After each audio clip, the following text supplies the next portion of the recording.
Bonjour à vous et bienvenue dans cette philosophie du bar. Et aujourd'hui, nous allons évoquer l'espoir et la désespérance, le désespoir.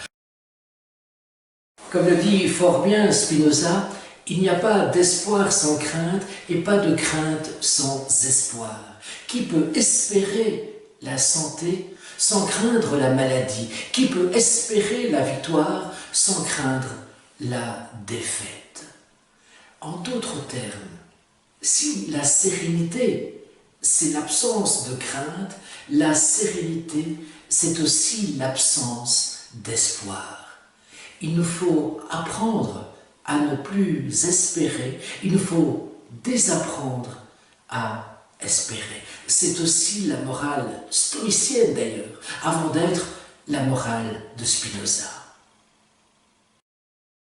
Le désespoir, c'est le degré zéro de l'espérance. C'est ne plus croire. C'est en fait le contraire même de la foi. André Comte-Sponville se plaît à reprendre cette phrase écrite par un psychanalyste. C'est un psychanalyste qui lui avait écrit et qui avait dit « c'est l'espoir qui est la cause principale de suicide. On se tue et on ne se tue que par déception. » Le désespoir est donc bel et bien le contraire de la foi. Avoir la foi, c'est espérer ce que foncièrement, finalement, on ignore. Qu'est-ce que croire? On croit que Dieu existe, on croit que Dieu nous aime de toute éternité, on croit que nous allons retrouver tous ceux que nous avons aimés et qui sont morts.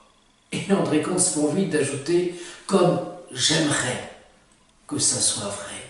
Mais est-on sûr que finalement nos désirs, nos espérances correspondent effectivement à la réalité? J'aime aussi beaucoup personnellement cette proposition qui dit ceci: nous n'aurons de bonheur qu'à proportion du désespoir qu'on aura pu accepter, qu'on aura pu assumer. En d'autres termes, bonheur et désespoir sont les deux faces d'une seule et même pièce. Comme la vie et la mort, finalement, sont étroitement liés, bonheur et désespoir le sont également. Et en fait, c'est le gai désespoir, décrit justement par André Comte-Sponville. Si Dieu n'existe pas, alors effectivement notre vie est désespérante. Si effectivement Dieu n'existe pas, si effectivement nous ne sommes pas aimés de toute éternité, si effectivement nous n'allons pas retrouver tous ceux que nous avons aimés et qui sont morts, alors la vie est tout à fait désespérante. Oui, mais même si la vie est désespérante, ça ne peut pas m'empêcher de ne pas jouir du présent, de ne pas agir et de ne pas être heureux. Au contraire.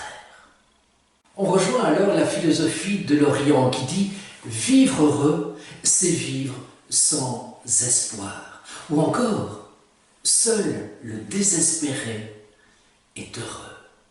Il nous faut donc désapprendre à espérer, apprendre à ne plus espérer. Si effectivement seul le désespéré peut être heureux, on s'inscrit alors dans cette philosophie où chaque instant, où chaque moment nous est précieux. Le temps alors apparaît comme immobile, le temps apparaît alors comme suspendu. C'est précisément ce que j'appelle des instants d'éternité, de toute petite parcelle d'éternité.